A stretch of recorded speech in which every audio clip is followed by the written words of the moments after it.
YS Jagan గట్టి warning ఇచ్చారు.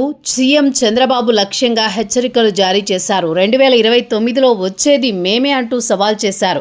Juvvaladinne హార్బర్ను private సంస్థలకు అప్పగిస్తే అధికారంలోకి వచ్చిన వెంటనే స్వాధీనం చేసుకుంటామని చెప్పారు. గతంలో ప్రభుత్వ మెడికల్ కాలేజీల అంశానికి సంబంధించి జగన్ ఇటువంటి వార్నింగ్ ఇచ్చిన సంగతి తెలిసిందే. దానిని గుర్తు చేస్తూ తాజా హెచ్చరికలు జారీ చేశారు. ప్రస్తుతం ఇవి సోషల్ మీడియాలో వైరల్ అవుతున్నాయి. నెల్లూరు జిల్లా జువలదిన్నెలో కొద్ది రోజులుగా మత్స్యకారుల వివాదం కొనసాగుతోంది. ఈ నేపథ్యంలో బుధవారం ఆ ప్రాంతాన్ని సందర్శించిన జగన్ మత్స్యకారులతో ముఖాముఖి నిర్వహించారు. మరోసారి కూటమి ప్రభుత్వ తీరుపై తీవ్రస్థాయిలో ధ్వజమెత్తారు. జగన్ ప్రభుత్వ మత్స్యకారుల సమస్యలపై స్పందించడం లేదని మండిపడ్డారు. ప్రభుత్వంపై హాట్ కామెంట్స్ చేశారు. రాష్ట్రంలోని షిప్పింగ్ హార్బర్లు దుర్మార్గంగా ప్రైవేటీకరిస్తున్నారని ఆరోపించారు. వైఎస్ఆర్ కాంగ్రెస్ హయాంలో 4 పోర్టులు, 10 హార్బర్లు, 6 ఫిష్ ల్యాండ్ సెంటర్లు పనులు చేపట్టిన విషయాన్ని గుర్తు చేశారు. దాదాపు 26,000 కోట్ల పెట్టుబడులతో వీటి పనులు ప్రారంభించామని, కానీ కూటమి ప్రభుత్వం కొనసాగించలేకపోయిందని చెప్పారు. మత్స్యకారుల విషయంలో రాష్ట్రంలో నిర్లక్ష్యం కొనసాగుతోందని మండిపడ్డారు. జువలదిన్నె హార్బర్ ఎవరికైనా ఇస్తే స్వాధీనం చేసుకుంటామని జగన్ స్పష్టం చేశారు.